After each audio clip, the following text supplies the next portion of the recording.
Hello guys, welcome to अपना addiction zone. और आज हम वीडियो देखने वाले हैं श्री राम जन्मभूमि के बारे में। और ये वीडियो क्रिएट की है नीतीश राजपूत ने। और नीतीश की वीडियो आई थिंक बड़ी ही एजुकेशनल होती है और काफ़ी कुछ सीखने को मिलता है मुझे। तो let's start with the video.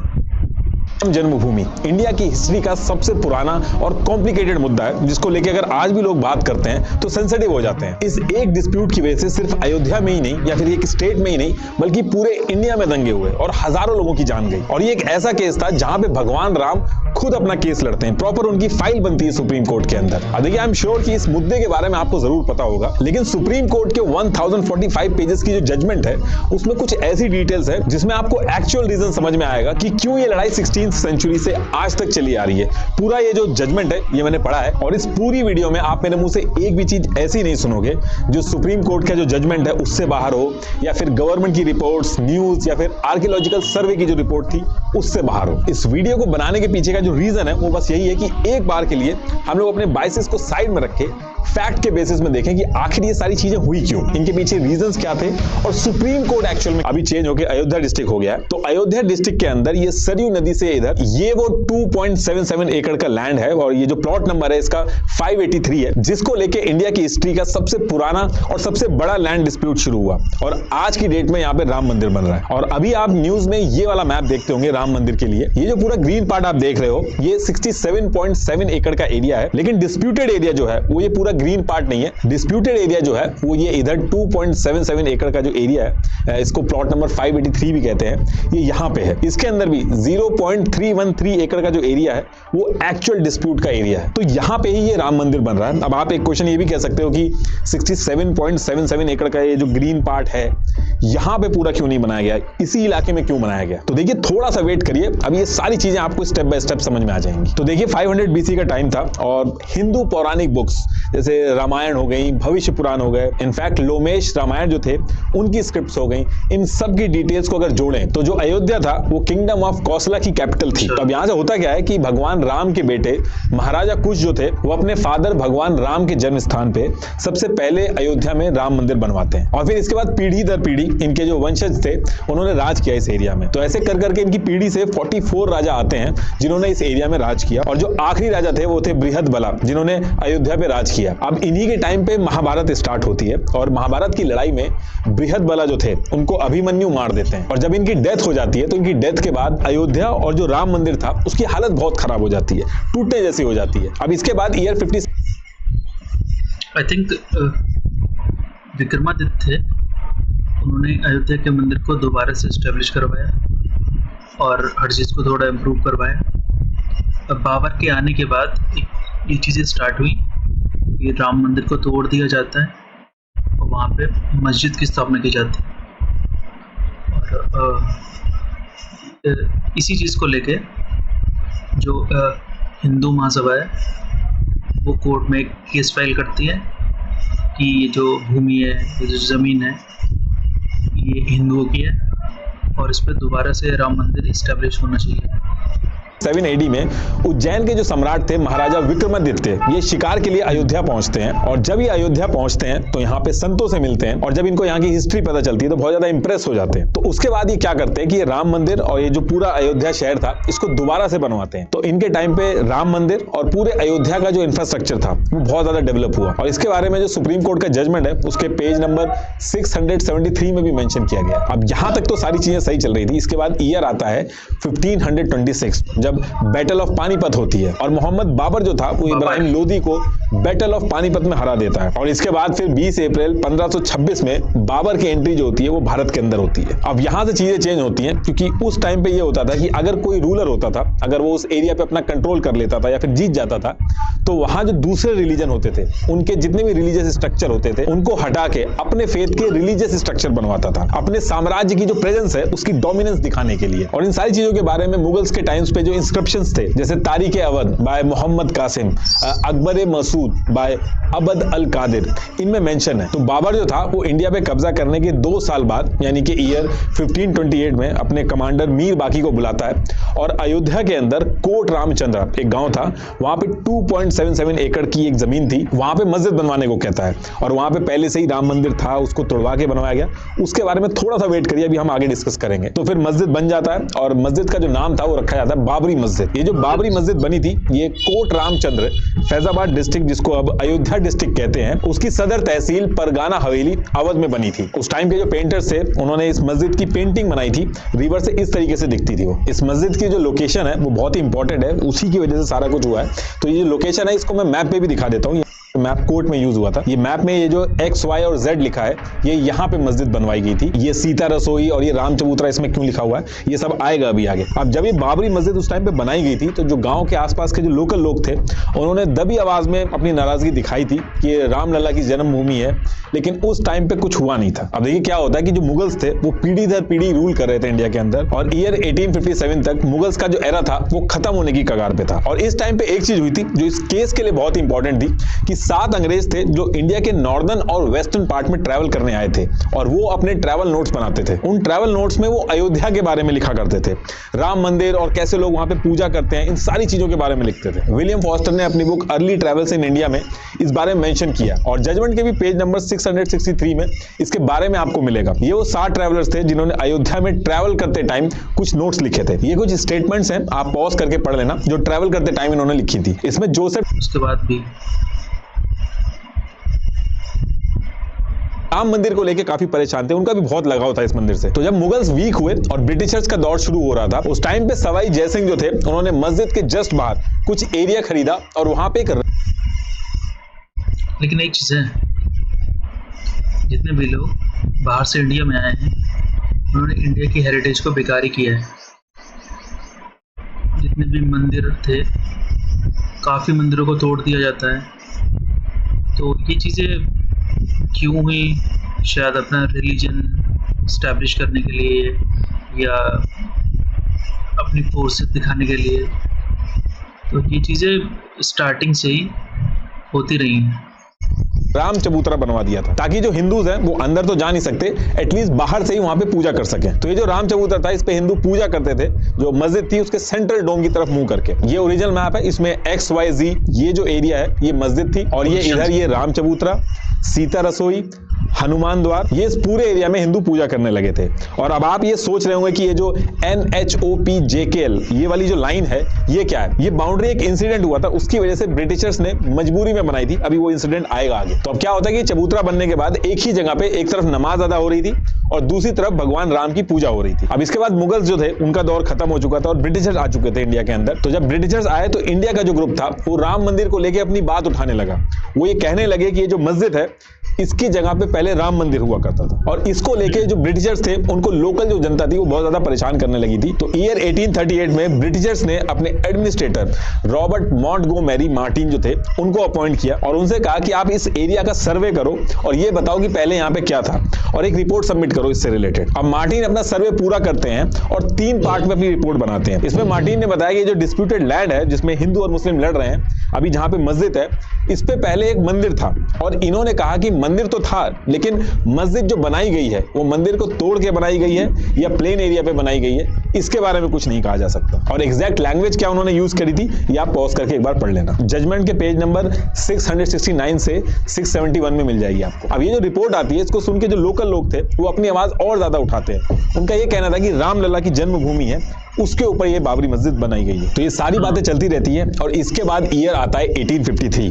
Ram जन्मभूमि से थोड़ी दूर पे ही हनुमानगढ़ी थी जिसको बैरागी संत संभालते थे जो निर्मोही अखाड़ा से बिलोंग करते थे। तो मार्टिन की रिपोर्ट आने के बाद एक अनरेस्थाई एरिया में इसके कुछ टाइम बाद हनुमानगढ़ी के जो साधु थे वो कहते हैं कि इस मस्जिद को राम मंदिर तोड़ के बनाया गया है और इस मस्जिद वाले एरिया पे वो लोग कंट्रोल लेने जाते हैं जिसकी वजह से लड़ाई हो जाती है और ये पहली रिकॉर्डेड लड़ाई थी।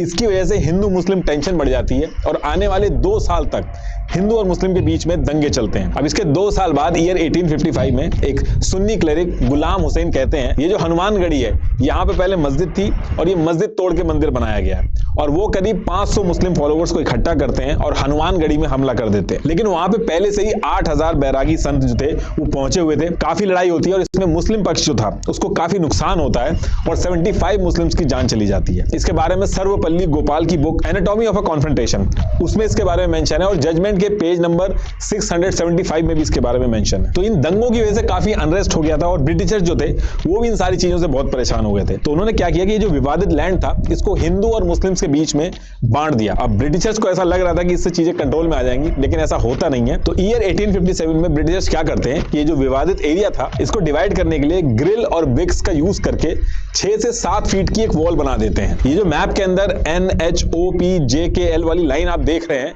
ये वॉल ब्रिटिशर्स ने बनाई थी। अब इसके बाद आउटर पोर्शन जो था उसमें हिंदू पूजा करने लगे थे और इनर पोर्शन जो था उसमें मुस्लिम जो थे वो नमाज पढ़ने लगे थे। इस डिवीजन से कोई खुश नहीं था, ना तो हिंदू खुश थे ना मुस्लिम, लेकिन उस टाइम पे लोगों को ब्रिटिशर्स की माननी पड़ती थी तो वो लोग मान के ऐसा करते हैं। अब इसके बाद डेट आती है 28 नवंबर 1858। इस दिन क्या होता है कि पंजाब के रहने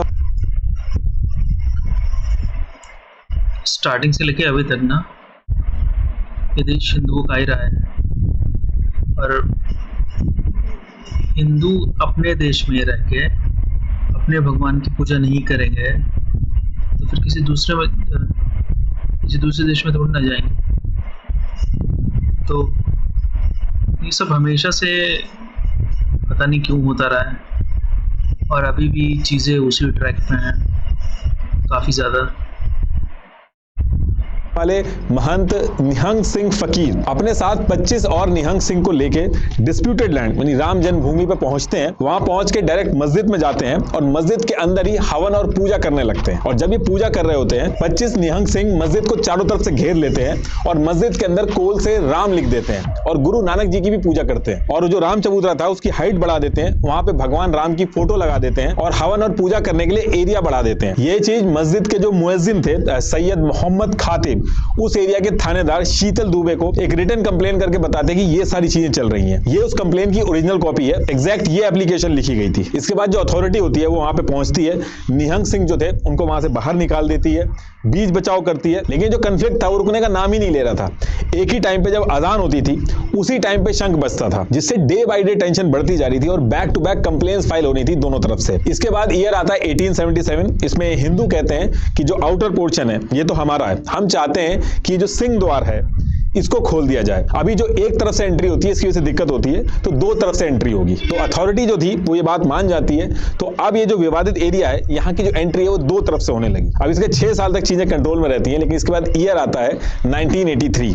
अब जो राम चबूतरा था उसके जो पुजारी थे महंत रघुवर दास, वो परमिशन मांगते कि ये जो राम चबूतरा है इसका मैं महंत हूं और यहाँ मैं इतने टाइम से पूजा कर रहा हूं, मैं यहाँ पे 17 बाय 21 फीट का एक मंदिर बनाना चाहता हूं। लेकिन 19 जनवरी 1885 को डेप्यूटी कमिश्नर जो थे इस चीज को भी रोक देते हैं। उनको ऐसा लगता है कि इस चीज से भी दंगे भड़क सकते हैं, तो इस चीज को भी अलाउ नहीं किया जाता। लेकिन महंत का कहना था कि जो आउटर पोर्शन है ये तो हमारा, आपने हमें ही दे दिया है, तो यहाँ पे कंस्ट्रक्शन कराने में क्या दिक्कत है। अब इस चीज से गुस्सा होके इसके 5 दिन बाद 27 जनवरी 1885 को महंत रघुवर दास जो राम चबूतरा के पुजारी थे वो कोर्ट में केस कर देते हैं। लेकिन 18 मार्च 1886 को डिस्ट्रिक्ट जज जो थे इस अपील को डिसमिस कर देते हैं। वो कहते हैं कि जो स्थिति अभी बनी हुई है उसको वैसे ही बने रहने दीजिए वरना अशांति हो जाएगी। लेकिन इसके बाद फिर से 1 नवंबर को अपील करते हैं, लेकिन इस बार कोर्ट कहता है कि जो महंत रघुवर दास हैं इनकी कोई ओनरशिप नहीं है इसके ऊपर, ये पूजा करते हैं लेकिन इनका कोई हक नहीं है उस पर, इसलिए वो कंस्ट्रक्शन नहीं करवा सकते। अब इधर ये सारी छोटी छोटी चीजें चल रही थी, लेकिन इसके बाद डेट आती है 27 मार्च 1934। इस पर्टिकुलर टाइम पे एक गाय की हत्या कर दी जाती है अयोध्या के शाहजहांपुर विलेज में। बहुत ज्यादा दंगे होते हैं, ये छोटे लेवल पे नहीं बहुत बड़े लेवल पे दंगे होते हैं। इसमें लोग इतना ज्यादा गुस्सा हो जाते हैं कि मस्जिद के ऊपर अटैक कर देते हैं। इस अटैक की वजह से मस्जिद की जो वॉल थी वो तोड़ देते हैं लोग और जो डोम था उसको डैमेज कर देते हैं। लेकिन ब्रिटिश इंडिया गवर्नमेंट जो थी इसको दोबारा से सही करवा देती है। अब ये जो इंसिडेंट हुआ था इसके बाद मुस्लिम जो थे वो भी सिक्योर फील नहीं कर रहे थे। और दूसरी चीज मुस्लिम्स का मानना था कि वहीं पे पूजा हो रही है, उसी जगह पे लोग जाके नमाज पढ़ रहे हैं, तो शरीयत के अगेंस्ट में ये चीज जाती है कि इस तरीके से नमाज करना सही नहीं है। तो मुस्लिम जो थे वो वहां पे नमाज करने को अवॉइड करते हैं। लेकिन आउटर पोर्शन जो था जो हिंदुओं को मिला हुआ था वहां पे प्रॉपर पूजा होती थी, भजन होता था, सारी चीजें होती थी। अब इसके बाद ईयर आता है 1947, हमारा देश आजाद हो जाता है और इसके 2 साल बाद दिसंबर 1949 को अखिल भारतीय रामायण महासभा, ये अपने जो हिंदू वाला एरिया था, जो आउटर पोर्शन था, यहाँ पे 9 दिन का रामचरितमानस का पाठ रखते हैं। और जब ये पाठ खत्म होने वाला होता है तो रात होती है 22 दिसंबर की रात को मस्जिद के अंदर रामलला की मूर्ति रख देते हैं। और अगले दिन सुबह यानी कि 23 दिसंबर 1949 को बहुत सारे हिंदुओं की लाइन लग जाती है दर्शन करने के लिए। लोग कहते हैं कि यहाँ पे रामलला प्रकट हुए हैं। लेकिन मुस्लिम जब ये सारी चीजें देखते हैं तो 29 दिसंबर 1949 को सुन्नी सेंट्रल वक्फ बोर्ड FIR रजिस्टर कर देता है। यहां से मुस्लिम्स की तरफ से कोई इंडिविजुअल कंप्लेन नहीं कर रहा था या फिर केस में नहीं जा रहा था, बल्कि सुन्नी सेंट्रल वक्फ बोर्ड जो था वही लड़ाई लड़ता है। तो ये लोग कंप्लेन में कहते हैं कि ये जो हिंदू पक्ष है ये झूठ बोल रहा है, रामलला प्रकट नहीं हुए, बल्कि इन लोगों ने खुद ही मूर्ति रख दी है ताकि उस एरिया का यानी जो मस्जिद का जो सेंट्रल डोम है वहां पे पोजीशन पाने के लिए। अब दोबारा से दंगों जैसी सिचुएशन हो जाती है। रामलला की जो मूर्ति थी उसके दर्शन करने दूर दूर से लोग आ रहे थे और जो रूल्स वगैरह थे जो बनाए गए थे वो कोई से भी फॉलो नहीं हो रहे थे। तो गवर्नमेंट क्या करती है कि सिचुएशन खराब ना हो तो जो मस्जिद वाला पार्ट था, जो इनर पोर्शन था, उसको लॉक कर देती है और हिंदू जो थे वो आउटर वाले पोर्शन से दर्शन कर रहे थे और परेशान भी हो रहे थे कि रामलला को जेल में बंद कर दिया। अब इसके बाद होम मिनिस्टर सरदार वल्लभ भाई पटेल और PM जवाहरलाल नेहरू, यूपी के CM गोविंद वल्लभ पंत और यूपी के होम मिनिस्टर लाल बहादुर शास्त्री को कहते हैं कि ये जो मस्जिद के अंदर रामलला की मूर्ति है इसको हटवा दीजिए। और यूपी के चीफ मिनिस्टर वैसा ही करते हैं, वो ऑर्डर देते हैं मूर्ति को हटवाने का। लेकिन उस टाइम के फैजाबाद के डेप्यूटी कमिश्नर जो थे KK नायर, वो मना कर देते कि वो बिल्कुल भी ऐसा नहीं कर सकते। वो कहते कि आग से खेलने जैसा होगा, चारों तरफ भीड़ है और कोई भी आदमी ऐसी गलती नहीं करेगा कि मूर्ति को उठा के बाहर कर दे, लोग उसको पापी कहेंगे, अटैक भी हो सकता है उसके ऊपर, तो ये कोई सही डिसीजन नहीं है, इससे पूरे शहर में दंगे भी स्टार्ट हो सकते हैं। लेकिन जब उसके बाद भी प्रेशर बनाया जाता है तो KK नायर कहते हैं कि मुझे जॉब ही नहीं करनी है, वो रिजाइन मार देते हैं। तो ये सारी चीजें लेटर के थ्रू डिस्कस हो रही थी और मल्टीपल डिस्कशन के बाद सरकार जो थी वो सिचुएशन को भांप लेती है और वो ये डिसाइड करती है कि मूर्ति को बाहर नहीं निकालेंगे। लेकिन दोनों साइड नाराज ना हो जाए तो इसके लिए 5 जनवरी 1950 को मजिस्ट्रेट से ऑर्डर करवाती है कि इस पूरे एरिया को अब आम जनता के लिए लॉक कर दिया जाए, इनर और आउटर सारे पोर्शंस को बंद कर दिया जाए। और इसमें बस एक चीज की जाती है कि जो पुजारी थे उनको सिर्फ अलाउ किया जाता है कि जो आउटर पोर्शन में राम चबूतरा था वहां पे रामलला की पूजा और भोग लगाने के लिए वो अलाउ कर देती है और जो आम जनता रहती है वो दूर से दर्शन कर सकती है। और इसके बाद ये डिसाइड होता है कि इनर पोर्शन किसका है, आउटर पोर्शन किसका है, किसकी गलती है, मालिकाना हक किसका है, ये सारी चीजें अब कोर्ट से डिसाइड होंगी। और जब तक कोर्ट से फैसला नहीं आ जाता सारी चीजें ऐसे ही चलेंगी। अब ये सारी चीजें देख के 16 जनवरी 1950 को गोपाल सिंह विशरद फैजाबाद कोर्ट में केस फाइल करते हैं कि मैं पूजा करना चाह रहा हूं और मुझे पूजा नहीं करने दी जा रही है, वो भी उस पोर्शन में जो ऑलरेडी हम लोगों का। इसी के साथ साथ 1959 में निर्मोही अखाड़ा जो था वो भी एक अलग से केस फाइल कर देता है। तो ये सारी चीजें देख के कोर्ट इन सब चीजों को सीरियसली लेता है और एक ऑर्डर देता है कि जो पूरा विवादित एरिया है इसका एक ऑफिशियल मैप रेडी किया जाए। ये ऑर्डर 1 अप्रैल 1950 को दिया जाता है और 25 जून 1950 को लोकल कमिश्नर जो था इस पूरे एरिया के 2 साइड प्लान सबमिट करता है, एक तो ये मैप और दूसरा ये बिल्डिंग के साथ विद लोकेलिटी ये मैप देते हैं। अब जब ये डिसाइड होता है कि इसका सारा का सारा फैसला जो है वो कोर्ट से डिसाइड होगा तो बैक टू बैक केस डाले जाते हैं।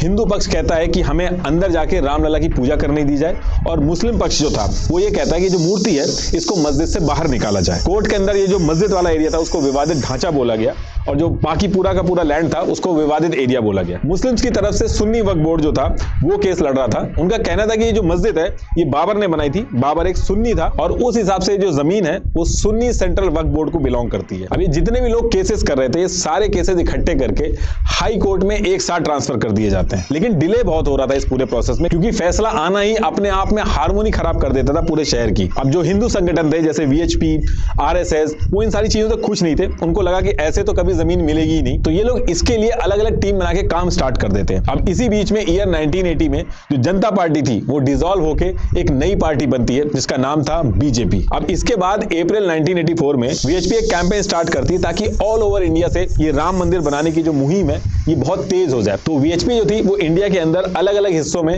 रथ यात्रा निकालने का प्लान बनाती है ताकि पूरे देश का सपोर्ट मिले और इसमें भी ये प्लान था कि ये लोग स्पीचेस देंगे जगह जगह जाके और इस पूरे मुद्दे को इंडिया के कोने कोने तक पहुंचाएंगे ताकि गवर्नमेंट के ऊपर प्रेशर बने। तो इनका प्लान जो था वो सितंबर 1984 में रथ यात्रा करने का था, लेकिन इंदिरा गांधी जी की डेथ हो जाती है और देश का जो माहौल था वो काफी खराब हो जाता है। तो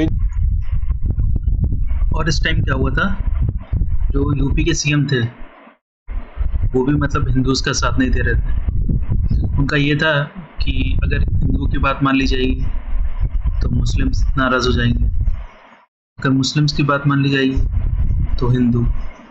तो ये चीज़ इतनी हेक्टिक थी कि इसके बारे में कुछ फैसला करना या फिर कुछ इसका ऑप्शन देना वो हो नहीं पाया उनमें। तो फिर ऐसी चीज़ें काफ़ी लंबे समय तक चलती रहीं।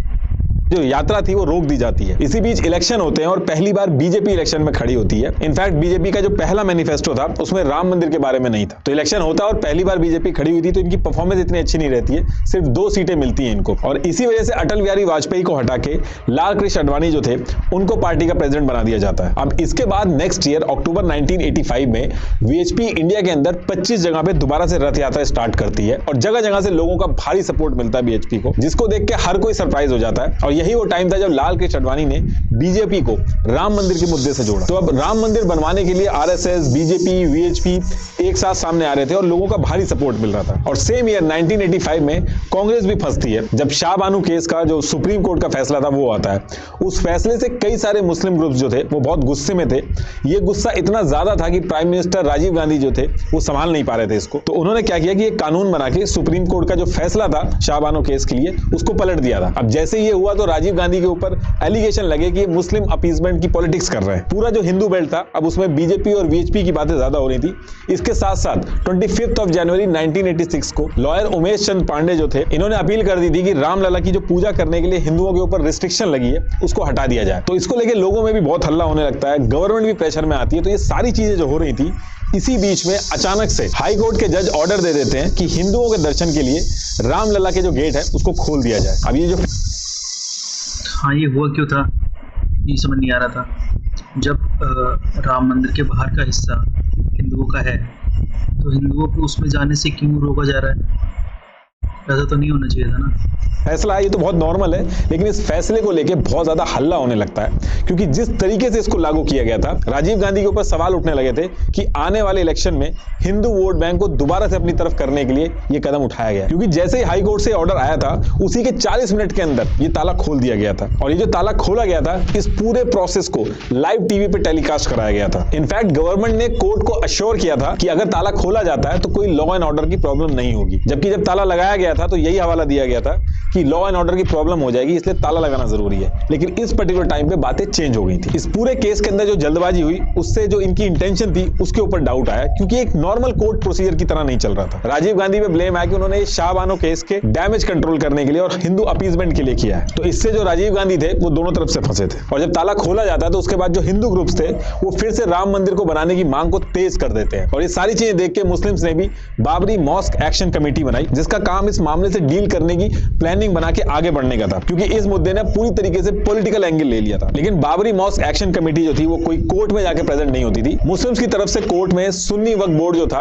वही एक पार्टी थी, वहीं अपोजिट पार्टी थी निर्मोही अखाड़ा जो राम चबूतरे के ऊपर पुजारी पूजा करते थे, और तीसरी पार्टी 1989 में खुद रामलला बनते हैं। एक्चुअली इंडिया में लॉ है कि अगर मंदिर वगैरह का कोई इशू होता है तो उसमें देवी देवता जो होते हैं वो भी केस लड़ सकते हैं अपने हक के लिए, और सारी कागजी कार्रवाई वगैरह जो होती है वो उनके बिहाफ पे उनका कोई भक्त कर सकता है। तो ईयर 1989 में देवकी नंदन अग्रवाल जो कि फॉर्मर जज भी थे और वीएचपी के लीडर भी थे, वो रामलला की तरफ से सारा डॉक्यूमेंटेशन वगैरह करते हैं, और इनकी डेथ के बाद त्रिलोकीनाथ पांडे केस लड़ते हैं। तो कहने का मतलब यह है कि इसको लेके केसेस तो बहुत फाइल हुए, लेकिन मेन जो पार्टी थी वो 3 थी, सुन्नी वक्फ बोर्ड, निर्मोही अखाड़ा और रामलला खुद, जिनका नाम कोर्ट में रामलला विराजमान के नाम से लिया जाए। अब ताला खुलने के बाद ईयर 1989 फरवरी में कुंभ का मेला था, और इसमें ऐलान कर दिया गया था कि बहुत हो गया, अब 9 महीने बाद 9 नवंबर 1989 को शिलान्यास होगा। मतलब कि एक फाउंडेशन स्टोन जो है वो रख दिया जाएगा विवादित एरिया पे। ये एक तरह से सिंबॉलिक एक्ट की तरह माना जाता है, जिसका मतलब है कि यहाँ पे अब कंस्ट्रक्शन स्टार्ट होगा। तो ये जो चीज थी वो गांव-गांव में वीएचपी ने प्रमोट की, लोगों ने शिला पूजन किया, जिसमें लोग ईंट पे राम लिख के अयोध्या ले जाने लगे कि इन ईंटों का यूज करके मंदिर बनेगा, और 3.5 लाख से भी ज्यादा शिलाएं जो थी वो इकट्ठा करके अयोध्या लाई गई थी। लेकिन ये जो इवेंट इन्होंने प्लान किया था शिलान्यास का, इसमें कोई दिक्कत ना आए, कोई रुकावट ना आए, इसके लिए वीएचपी के लीडर्स ने 17 अक्टूबर 1989 को होम मिनिस्टर बूटा सिंह से अश्योरेंस ले ली थी। उन्होंने अश्योरेंस दी थी कि कोई दिक्कत नहीं होगी और जो सेंट्रल गवर्नमेंट था वो भी इसमें कोई आनाकानी नहीं करता है, कोई रिस्ट्रिक्शन नहीं डालता। लेकिन ये जो इवेंट था इसमें दंगे होने की बहुत ज्यादा चांसेस थे, क्योंकि इतने सारे लोग इकट्ठे हो रहे थे और उधर से मुस्लिम्स भी अगर आ जाते तो लड़ाई होने के चांसेस थे।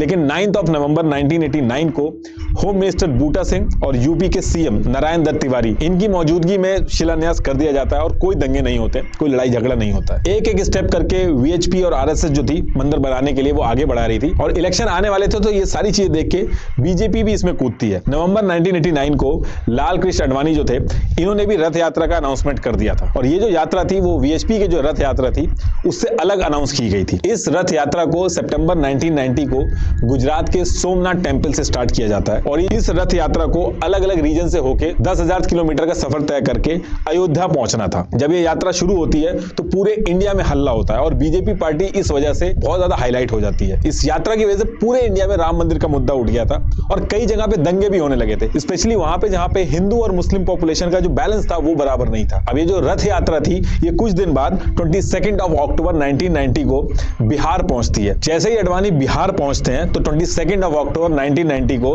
रात 3 बजे बिहार के समस्तीपुर में लालू प्रसाद यादव लाल कृष्ण आडवाणी को गिरफ्तार करवा देते हैं। लालू प्रसाद यादव का कहना था कि ये स्टेप इसलिए लिया गया है क्योंकि इससे देश में दंगे हो रहे हैं और बिहार का भी माहौल खराब होगा, तो इस यात्रा को यहीं पे रोक दिया जाता है। बीजेपी जो 1984 में 2 सीटें जीती थी, लाल कृष्ण आडवाणी का इस राम मंदिर के मुद्दे से जुड़ने का जो फैसला था वो काम आया और 1989 के इलेक्शन में बीजेपी सीधे 85 सीट जीत जाती है। UP, Rajasthan, MP, Himachal Pradesh BJP government बनती है इन स्टेट्स में और इसके बाद लाल कृष्ण आडवाणी बीजेपी के अंदर भी और पूरे देश के अंदर बहुत बड़ा नाम बन गया था और राम मंदिर को बनवाना बीजेपी के मैनिफेस्टो तक में ऐड कर दिया गया था। अब इस यात्रा को बिहार में रोक तो दिया जाता था, लेकिन इस यात्रा को 30 अक्टूबर 1990 को अयोध्या में पहुंच के, जहां पे रामलला विराजमान थे, वहां पे पहुंच के कंप्लीट होना था। तो जब लाल कृष्ण आडवाणी की यात्रा बिहार में रुक जाती है तो जो बाकी के कर सेवक होते हैं वो अयोध्या पहुंचते हैं। देखिए, कर सेवक वो होते हैं जो कर सेवा करते हैं, मतलब कि बिना स्वार्थ के अपने रिलीजन के लिए काम करना, सेवा करना। तो कर सेवक कहते हैं कि भले ही यात्रा बिहार में रोक दी गई है लेकिन वो अयोध्या जाएंगे और वहां जाके कर सेवा करेंगे। लेकिन इस पे मुलायम सिंह जी ने कहा कि वो जो विवादित एरिया है वहां पे परिंदा भी सपा की वजह से हुआ था। इन्होंने शायद ये बोला था कि जो भी राम भक्त हैं उनके ऊपर ऐसे ओपन फायर स्टार्ट कर देनी चाहिए। काफी ज्यादा लोग ओपन फायर में मारे भी गए। पर नहीं मार सकता और अगर कोई आएगा तो अच्छा नहीं होगा। इसको जो कर सेवक थे उसको एज अ चैलेंज की तरह लिया और 30 अक्टूबर को कर सेवक जो थे वो अयोध्या का जो विवादित एरिया था वहां पहुंचते हैं। वहां उनको पुलिस रोक देती है। तो कर सेवक जो थे उसमें एक साधु था जो पहले ड्राइवर था, तो वो साइड से पुलिस की बस को उठा के उसमें कर सेवक को भर के विवादित एरिया जो था वहां पहुंच जाता है और एक भगवा झंडा बाबरी मस्जिद पे लगाने की कोशिश करता है। लेकिन मुलायम सिंह के ऑर्डर पे जो कर सेवक थे उनके ऊपर पुलिस फायरिंग कर देती है, जिससे 30 से ज्यादा कर सेवकों की जान चली जाती है। अच्छा, जब ये सारी चीजें हुई थी तो एक कोइंसिडेंस भी हुआ था। एक बंदर था, वो भी भगवा झंडा लेके गुम्बद पे चढ़ गया था, तो उसको भी कर सेवक ने भगवान हनुमान का रूप माना। अब इसके बाद ईयर आता 1991 और बीजेपी काफी स्ट्रांग हो गई थी। पूरे ऑल ओवर इंडिया में बीजेपी के बारे में बात हो रही थी और यूपी के अंदर भी बीजेपी जीत जाती है। 24 जून 1991 को पहली बार बीजेपी की यूपी के अंदर सरकार बनती है और बीजेपी से कल्याण सिंह यूपी के सीएम बनते हैं। और जो सेंट्रल गवर्नमेंट थी वहां पे कांग्रेस ही जीत के आई थी, तो वहां पे पीवी नरसिम्हा राव वो पीएम बने थे। बीजेपी को 3 सीट्स मिली थी, जिससे हर कोई हैरान था। और इसके बाद राम मंदिर की इंपॉर्टेंस नेता लोगों को भी समझ में आने लगी थी। कल्याण सिंह सीएम बनते ही अयोध्या जाके शपथ लेते हैं और बोलते हैं राम लला हम आए हैं, मंदिर यहीं बनाएंगे। और ये नारा काफी फेमस भी होता है। और कुछ दिन बाद 7 अक्टूबर 1991 को कल्याण सिंह एक बहुत बड़ा फैसला लेते हैं। लैंड एक्विजिशन एक्ट 1894 के सेक्शन 4, 6 एंड 17 के अंडर वो विवादित एरिया जो था और उसके आसपास का जो एरिया था वो अपने पास, यानी कि स्टेट गवर्नमेंट के पास ले लेते हैं। इस एक्ट में यह था कि स्टेट गवर्नमेंट चाहे तो टूरिज्म और डेवलपमेंट के लिए लैंड एक्वायर कर सकती है। तो कल्याण सिंह ने, यानी कि स्टेट गवर्नमेंट ने, पहले तो एरिया अपने अंडर में लिया। फिर एक ट्रस्ट था राम जन्मभूमि न्यास, ये वीएचपी का ही ट्रस्ट था, जिसका ऑब्जेक्टिव था राम जन्मभूमि को बनाना। तो इस ट्रस्ट को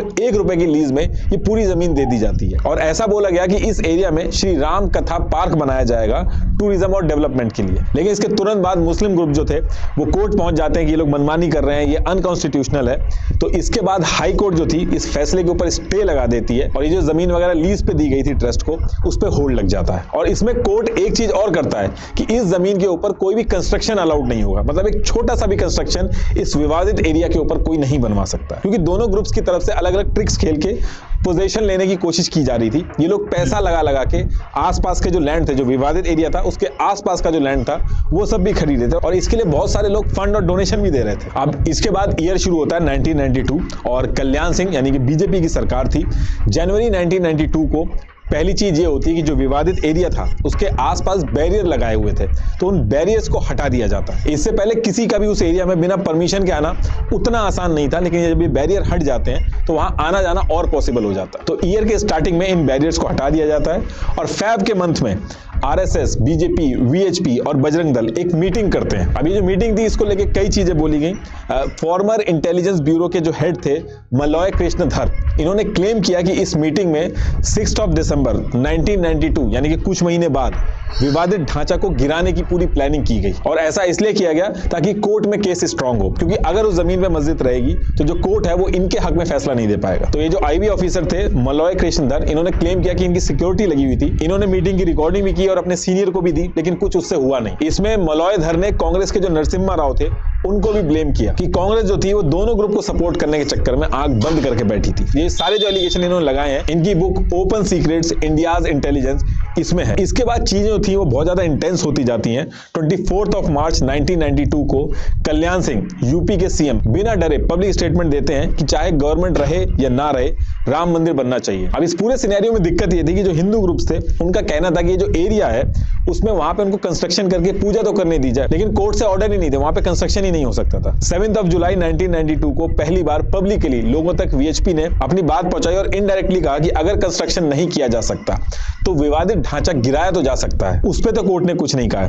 ये सब सुन के अयोध्या और पूरे इंडिया में एक टेंशन सी बढ़ गई थी, क्योंकि किसी को पता नहीं था कि क्या हो जाएगा। 24 सितंबर 1992 को वीएचपी कहती है कि ये ऐसे ही नहीं चलता रहेगा, आपके पास 3 महीने का टाइम है, गवर्नमेंट कुछ भी करके हमें कंस्ट्रक्शन करने दे, और अगर नहीं करने दिया गया तो हम वेट नहीं करेंगे, हम आगे नेक्स्ट स्टेप लेंगे। अब ये 3 महीने भी निकल जाते हैं, गवर्नमेंट कोई कार्रवाई नहीं करती है, जो नेगोशिएशन चल रहे थे वो भी कोलैप्स हो जाते हैं। तो 30 अक्टूबर को धर्म संसद की मीटिंग होती है दिल्ली के अंदर। धर्म संसद में अलग अलग हिंदू ऑर्गेनाइजेशन स्ट्रेटेजी बनाती थी राम मंदिर को बनाने के लिए। इस मीटिंग में डिसाइड हुआ कि 6 दिसंबर 1992 को कर सेवा की जाएगी अयोध्या के अंदर। अब कर सेवा की जाएगी वहां पे, इसका मतलब यह था कि वहां जाके राम चबूतरा से थोड़ी दूर पर एक एक मुट्ठी मिट्टी लेके जाएंगे और भजन और कीर्तन होगा। लेकिन कई सारे लोगों को यह डर था कि वहां पे जाके ये जो विवादित ढांचा है उसको गिराने की प्लानिंग हो रही है। और इस मीटिंग के बाद पूरे देश में एक टेंशन का माहौल था कि 6 दिसंबर 1992 को क्या होगा। फिर आगे चल के जो कर सेवा का प्रोग्राम था इसको रोकने की बात की गई, तो कल्याण सिंह यूपी के सीएम ने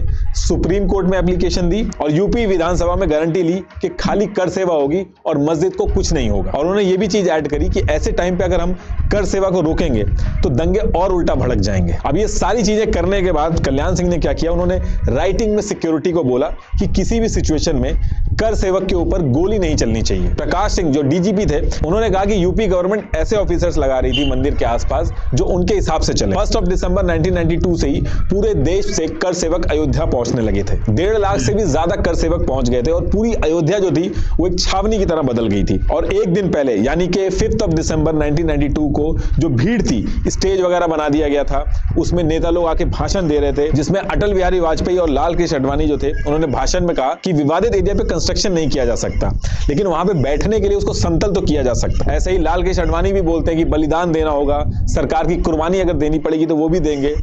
BJP, RSS, VHP, Bajrang Dal सबके नेता पहुंच गए थे, लेकिन कुछ नेता जिनकी दिक्कत लग रही थी, जिनका लग रहा था कि इनके भाषण भड़काऊ हो सकते हैं, उनको अलाउ नहीं किया गया था, उनको रोका गया था। जैसे उमा भारती, तो उमा भारती ने अपने बाल कटवा लिए ताकि उनको पहचाना ना जा सके और वो भी अंदर जा सके।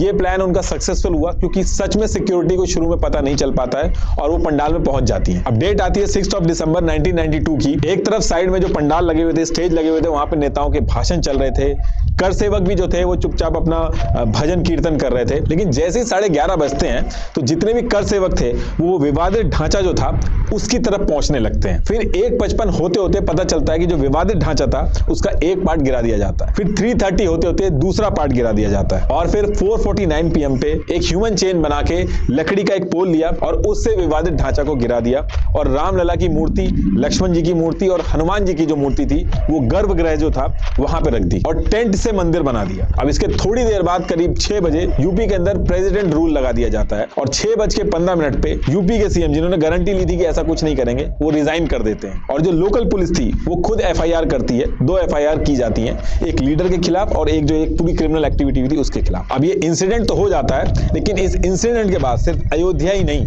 पूरे देश में दंगे होते हैं। मुंबई, अहमदाबाद, गुजरात, दिल्ली, यूपी के state, Bihar, all over India में दंगे होते हैं। 2000 से ज्यादा लोगों की जान चली जाती है और खरबों रुपए की संपत्ति जो है वो बर्बाद हो जाती है। इंडिया के बाहर भी ये बात पहुंचती है और पाकिस्तान क्या करता है, वो अपने देश के अंदर 30 हिंदू मंदिर तोड़ देता है। बांग्लादेश के अंदर 11 हिंदू मंदिर तोड़ दिए जाते हैं और गल्फ कंट्रीज जो थी वो भी विरोध करने लगती हैं और इस मुद्दे को यूएन में ले जाने की बात होती है। इस इंसिडेंट के बाद जो केस चल रहा था राम जन्मभूमि के मालिकाना हक को लेके, अब उसके साथ एक केस जो क्रिमिनल एक्टिविटी का था वो भी जुड़ गया था, तो टोटल 2 केस हो गए थे। अभी जो सारी चीजें हुई, इतना बड़ा नुकसान हुआ, इसके पीछे क्या साजिश थी और कौन कौन इन्वॉल्व था, इसके लिए एक इंक्वायरी बैठती है और एक कमेटी बनाई जाती है जिसका नाम था लिबरान अयोध्या कमीशन। ये कमीशन अपनी पूरी इंक्वायरी करता है और अपनी रिपोर्ट सबमिट करता है। पूरी जांच होने के बाद उस रिपोर्ट में मेंशन किया जाता है कि जो पूरा एक्ट था वो स्पॉन्टेनियस नहीं था, बल्कि एक प्लान तरीके से किया गया था।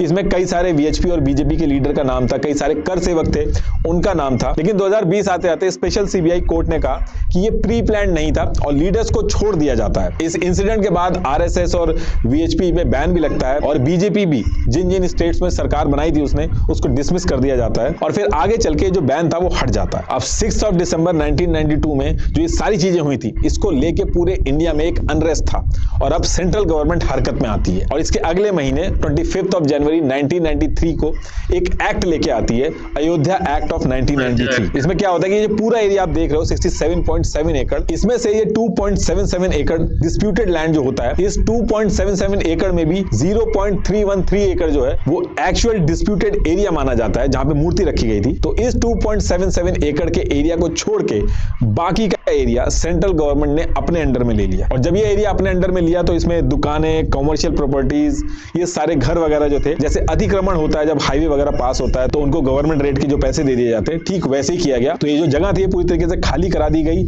और सेंट्रल गवर्नमेंट इस पूरे एरिया को अपने पास ले लेती है। ऐसा इसलिए करती है क्योंकि वीएचपी और वक्फ बोर्ड इस एरिया के अंदर पॉलिटिक्स खेल रहे थे। वो विवादित एरिया जो था उसके आसपास की जमीनें खरीद के अपने नाम कर रहे थे और लोग डोनेशन देके इसमें हेल्प कर रहे थे। तो इसके बाद ये जो पूरा एरिया ग्रीन वाला है ये गवर्नमेंट के पास आ जाता है। लेकिन 2.77 ये वाला जो डिस्प्यूटेड एरिया था, इस पे अभी कोर्ट को फैसला लेना था। कोर्ट जिसको बोलती ये पर्टिकुलर एरिया उसको मिलता। सेंट्रल गवर्नमेंट इसमें एक चीज और करती है कि जितने भी केस चल रहे थे इस विवादित ढांचे से रिलेटेड, इन सबको रद्द कर देती है। लेकिन ये इतना आसान नहीं था, इसके खिलाफ लोग कोर्ट चले गए थे। उन्होंने कहा कि ये अनकॉन्स्टिट्यूशनल है, 2 साल ये केस चलता है और जितने भी केस रद्द किए गए थे इनको दोबारा से स्टार्ट किया जाता है। तो जहां पे सारे लोग पहले खड़े थे वहीं पे आके दोबारा खड़े हो जाते हैं। तो अब इसके बाद ये था कि इसका जो फैसला है वो होना कोर्ट से ही है।